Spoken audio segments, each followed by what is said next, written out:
Salut et bienvenue dans ce nouveau chapitre où je vous propose de découvrir ensemble comment installer PHP sous forme de module Apache. Donc cette installation, c'est l'une des installations la plus simple pour installer PHP sur un serveur. C'est une installation qui va demander très peu de configuration et qui va fonctionner quasiment instantanément. Donc le petit inconvénient qu'elle a, c'est un petit inconvénient en termes de performance parce qu'on va installer un module sur Apache, ce qui veut dire que ce module va être chargé à toutes les requêtes. Donc lorsque l'on charge des images ou des fichiers HTML, c'est un petit peu con de se retrouver avec le module PHP dedans. Donc ce n'est absolument pas gênant lorsque vous avez un site qui a un petit trafic, mais lorsque le trafic augmente, on va essayer de séparer pour éviter d'avoir Apache qui va prendre trop de ressources. Voilà, donc ceci étant dit, on est parti. Donc on va se rendre au niveau de notre terminal, donc je suis connecté à SSH à ma machine, et on va installer notre module. Donc lorsque vous ne savez pas trop où chercher les modules, il ne faut pas hésiter à faire un petit coup de recherche. Donc vous pouvez chercher dans la liste de vos paquets en faisant un coup de apt cache, search, et vous mettez ce que vous voulez chercher. Donc là, par exemple, on va chercher un module pour PHP. Donc on fait mod-php. Et nous, ce qui nous intéresse, c'est la version module d'Apache. Donc on fait un coup de sudo apt-get install et on fait lib apache2-mod-php5. Donc ça, c'est le module pour Apache et on va installer aussi php5. Donc il nous demande notre mot de passe et on le tape. Donc il va nous demander si on veut tout installer. On répond oui et c'est parti. Donc si on remonte un petit peu sur ce qui s'est dit, globalement il a créé les fichiers de configuration de manière automatisée et surtout on voit qu'il a activé automatiquement le module pour Apache. Donc si on reliste, donc on va dans le dossier /etc/apache2/mods-enabled, on va voir que là on a bien notre module PHP qui a été activé. Donc normalement je crois qu'il fait un reload, donc ça doit fonctionner quasiment automatiquement. Donc pour tester un petit peu notre système, ce que l'on va faire, c'est qu'on va créer dans notre dossier www un fichier index.php, où on va l'appeler plutôt phpinfo.php, qui permettra de voir des informations concernant notre installation de PHP. Donc pour cela, on fait vim, je suis déjà dans mon dossier courant, et je vais créer un fichier phpinfo.php. Donc à l'intérieur, je vais tout simplement créer juste un fichier qui appelle la fonction phpinfo. Et je quitte. Donc maintenant, je vais essayer de me rendre sur cette page avec mon navigateur. Donc si vous vous souvenez bien, on redirigeait tout vers mon supersite.fr pour l'instant. Et ce que l'on va faire, c'est qu'on va aller vers le fichier phpinfo.php. Et vous voyez que je n'ai rien eu à faire, juste un coup de apt-get install. Et automatiquement, j'ai mon install qui a été faite. Donc maintenant, on va regarder un petit peu comment ça fonctionne. Donc ce que je vais faire, c'est que je vais rééditer le fichier. Et ce qu'on va faire, on va tricher. On va mettre une erreur et voir ce qui se passe. Je vois que je tombe sur une petite erreur serveur. Donc lorsque l'on a une erreur, qu'est-ce qu'on fait? On regarde les logs. Donc, tail logs/error.log. Donc automatiquement, vu que notre version de PHP fonctionne sous forme de module Apache, dans les logs d'Apache, on se retrouve avec les erreurs PHP. Donc ça, c'est quelque chose que vous allez vouloir évidemment en production, c'est-à-dire que les erreurs ne sont pas affichées côté serveur. Vous le voyez, le serveur ne crache absolument aucune information. Donc si on a une erreur, on doit regarder dans les logs. Ceci étant dit, lorsque l'on développe, si on a un serveur de pré-production, on a peut-être envie d'afficher les erreurs. Et on a envie, plus généralement, de modifier la configuration de PHP. Donc cette configuration-là se trouve dans le dossier /etc/php5. Si je fais un coup de ls, je vois que j'ai plusieurs dossiers. Donc j'ai un dossier mods available et j'ai ensuite deux dossiers, CLI et Apache2.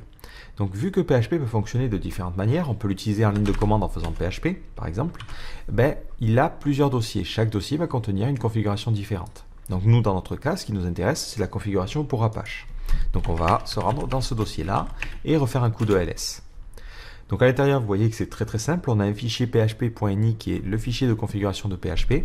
Et après, on a un dossier conf.d qui contient des fichiers de configuration séparés. Donc c'est comme pour Apache, on a la configuration qui est séparée en plusieurs fichiers, histoire de pouvoir s'y retrouver plus simplement.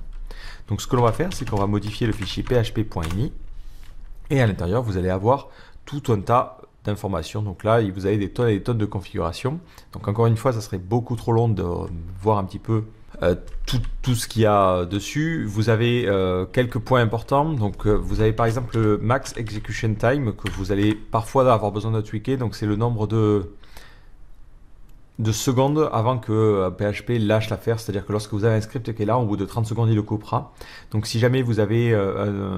donc ce que vous pouvez faire, c'est réduire ce temps parce que déjà une page qui reste en stand-by pendant 30 secondes, c'est un petit peu long. Donc dans cette zone-là, vous avez aussi toute la partie performance. Donc vous allez pouvoir tweaker vraiment ce que vous avez besoin de faire. Donc on a la quantité de RAM qui va être allouée au script. Donc là, vous avez par défaut 128 mégas, ce qui est normalement largement suffisant. Mais si jamais vous commencez à faire des gros processus avec des images et des choses comme ça peut être intéressant de monter cette valeur-là. Donc après, comme d'habitude, mon but c'est pas de faire le dictionnaire et de vous expliquer vraiment tout ce qu'il y a, mais plutôt à vous de chercher sur la documentation si vous avez besoin d'informations supplémentaires. Donc, par contre, il y a une configuration qui est importante, c'est le Error Reporting. Le Error Reporting va indiquer les erreurs qu'il doit afficher dans les logs. Et si vous cherchez aussi Display Errors, vous voyez que par défaut, cette valeur est à Off. C'est-à-dire qu'il ne va pas afficher les erreurs.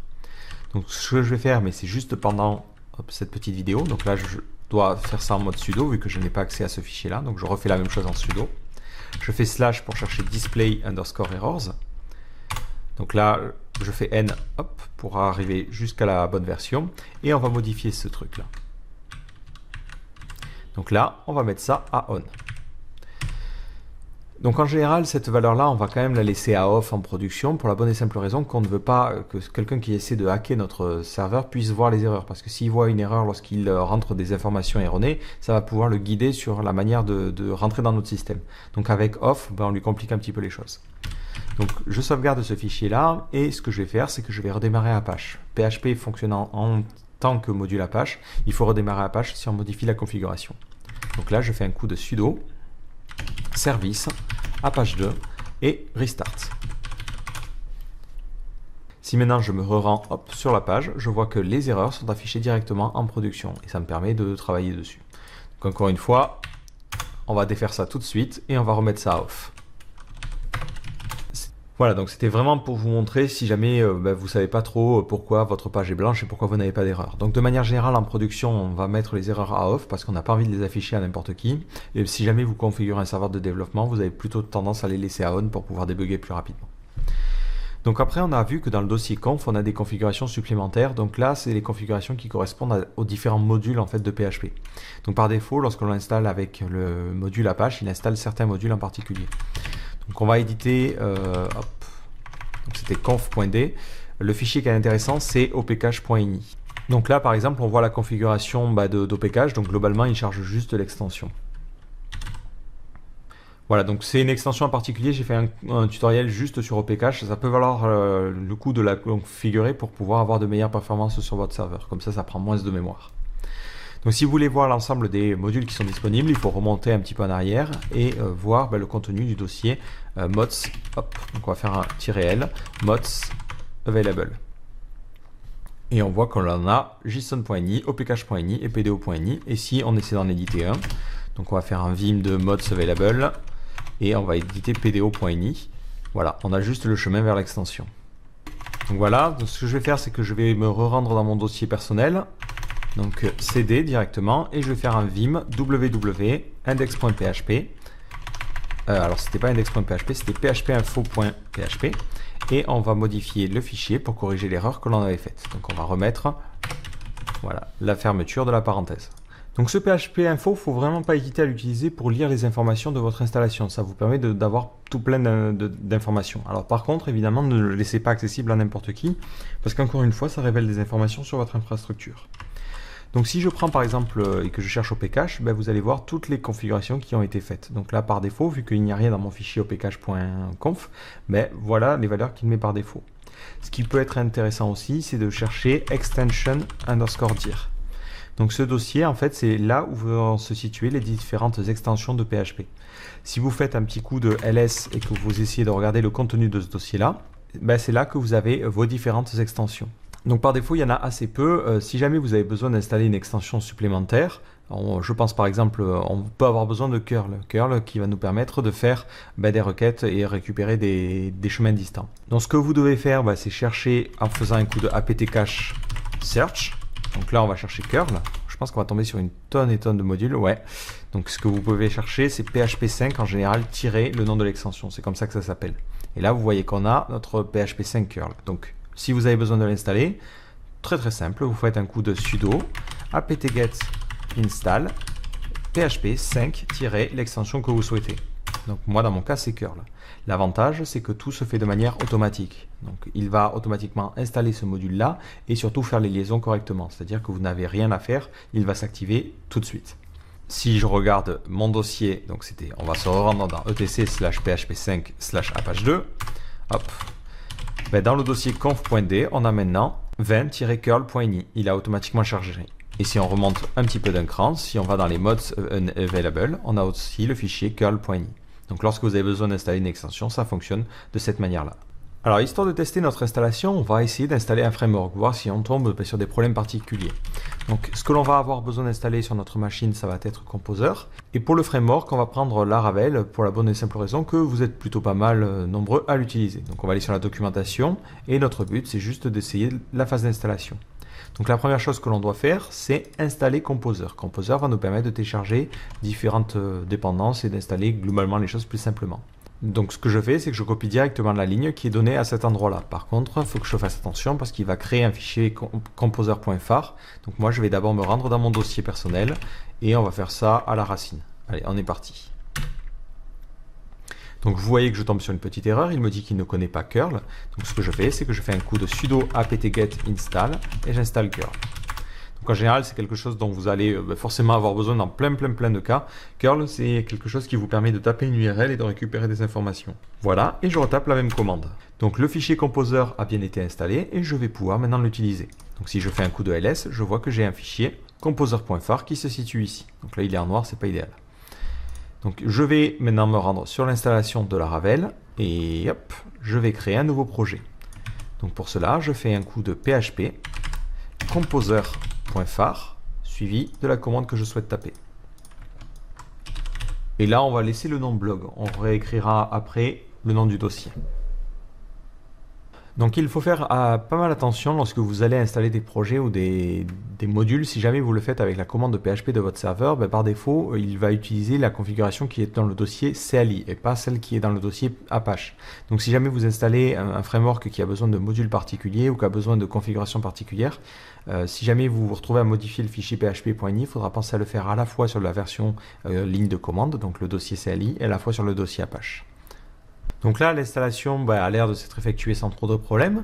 Donc si je fais un coup de ls-l, je vois que j'ai mon dossier blog et j'ai mon dossier www. Alors ce que je vais faire, c'est que je vais renommer le dossier www en l'appelant old par exemple. Donc on va faire un mv www et on le renomme vers old.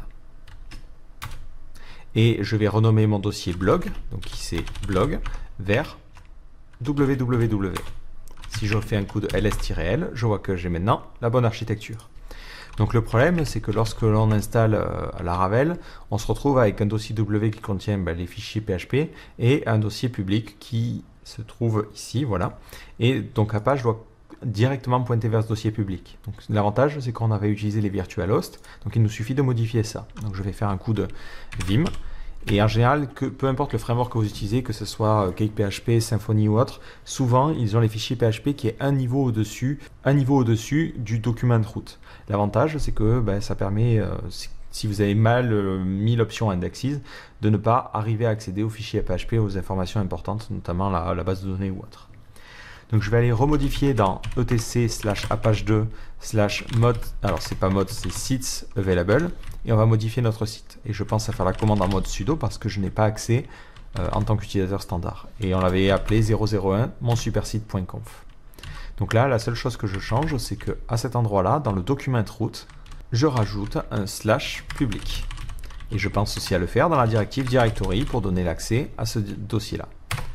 Donc je sauvegarde, je redémarre ma configuration. Donc là, j'ai juste à faire un coup de reload. Donc sudo service apache2 reload. Et si maintenant j'essaie de me rendre sur ma page web, donc ça va être le nom de mon site, sans PHP info du coup. Mais je tombe encore sur le même site, c'est tout simplement parce qu'il y a le cache, de mon navigateur. Mais si j'actualise, je tombe sur une petite erreur. Donc là, dès qu'on a une petite erreur, qu'est-ce qu'on fait? On regarde les logs. Donc c'est tail. Donc on va le mettre en mode forcé et on va aller dans le dossier des logs. Donc là c'est correspondant à notre projet et c'est error.log. Si on regarde, on tombe sur pas mal d'erreurs. On voit, alors là la syntaxe, enfin la mise en page n'est pas forcément idéale, mais globalement on a des permissions denied. Donc lorsque notre site fonctionne, il a besoin d'écrire des logs. Et si on regarde un petit peu, c'est à cet endroit-là. Il nous dit j'arrive pas à écrire dans ce fichier-là. Donc comme je vous l'avais dit, lorsqu'on a parlé de l'installation d'Apache, il faut faire attention parce qu'il utilise l'utilisateur www-data. Si je regarde mon projet en particulier, donc j'ai un dossier storage ici, et ce dossier storage, on voit qu'il n'est pas accessible en écriture. Et pareil pour le reste. Du coup, ça c'est problématique, parce que notre framework, lui, il a besoin d'écrire des choses. Donc, vu que PHP fonctionne sous forme de module Apache, il fonctionne avec l'utilisateur www-data et le groupe www-data. Donc, si je souhaite résoudre cette problématique-là, ce que je peux faire, c'est dans ce dossier storage, faire un chmod. Donc, je rajoute pour le groupe le droit d'écriture. Et je fais ça de manière récursive. Et je fais ça dans le dossier www/storage. Donner la permission d'écriture au groupe est largement suffisant. Vu que mon utilisateur appartient au groupe www-data, le groupe aura le droit d'écriture. Donc si je me rends sur ma page, je vois maintenant que j'ai l'installation de Laravel qui est visible. Donc si on regarde au niveau de l'installation, il faut bien vérifier que les extensions qu'il vous demande sont bien installées sur votre système. Donc si on veut vérifier que tout ça est bien installé, il nous suffit de regarder le fichier php-info. Donc là, je vais aller prendre le fichier qui se situe dans mon dossier, je l'avais appelé old, et c'est php-info.php, et on va aller le déplacer dans www/public/php-info. Donc là, juste de faire un MV, ça suffira. Donc au niveau de mon hébergement, je vais aller sur /php-info.php, et je vais regarder. Donc PDO, c'est une extension qui est activée, pas de problème. Ensuite, OpenSSL.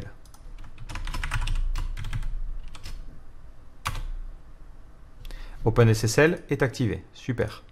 On continue. mbstring est activé aussi, donc on voit qu'on a une catégorie mbstring et tokenizer. Par défaut, l'avantage c'est que ce sont des extensions qui sont installées tout de suite. Si jamais vous essayez d'installer CakePHP, je crois que lui il a besoin d'une extension supplémentaire qui est mcrypt. Donc ne paniquez pas, pour l'installer c'est toujours la même procédure. On fait un coup de apt cache. Alors si vous connaissez directement le nom de l'extension, vous pouvez faire un apt-get install. Mais je pense que c'est intéressant de voir comment on peut rechercher les extensions aussi. Donc on va chercher mcrypt. On voit qu'on a ce petit module là. Donc si vous en avez besoin, vous faites un coup de sudo apt-get install mcrypt. Alors hop là, PHP 5 mcrypt.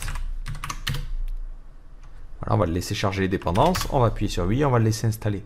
De la même manière, par défaut, si on cherche GD, on voit que on ne trouve qu'une seule instance et il n'y a pas la librairie GD qui est installée par défaut. Donc cette librairie, c'est une librairie qui vous permet de faire du traitement sur des images. Donc là, vu que vous êtes sur un serveur, ce que vous pouvez installer, c'est un outil beaucoup plus poussé qui est ImageMagick. On verra ça dans un nouveau chapitre. Mais si jamais vous avez besoin d'images de GD simplement, vous faites la même commande et vous rajoutez GD. Donc là, je fais un coup de OK. Et une fois que j'ai fait ça, je redémarre mon petit service Apache 2. Service Apache 2 Restart. Histoire qu'il redémarre tout le bousin. Et si maintenant je réactualise mon PHP info, si je cherche GD, je vois que j'ai ma petite extension GD. Si je cherche mcrypt, j'ai aussi l'extension mcrypt.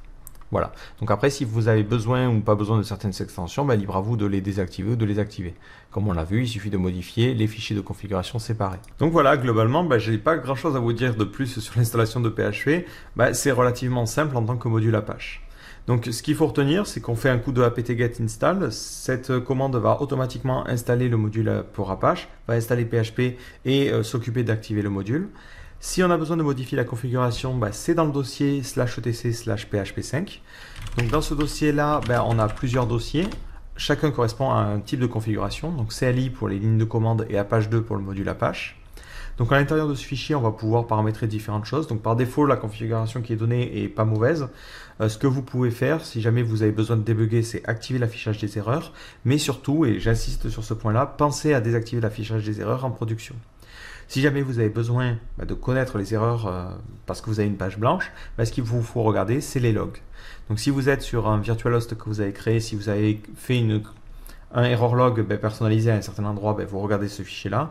Sinon, si vous n'avez rien précisé, ça va aller dans le fichier de log directement de Apache. Et dans ce cas-là, il faudra aller dans /var/log/apache2/errorlog.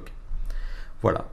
Si après vous avez besoin d'installer des extensions supplémentaires, si votre framework en a besoin par exemple, ce qu'il vous suffit de faire, c'est un coup de apt-get install php 5 l'extension que vous souhaitez.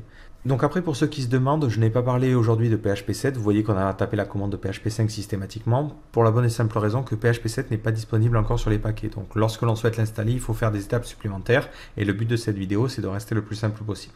On verra plus tard des installations supplémentaires. Donc voilà, je vous donne rendez-vous dans un prochain chapitre.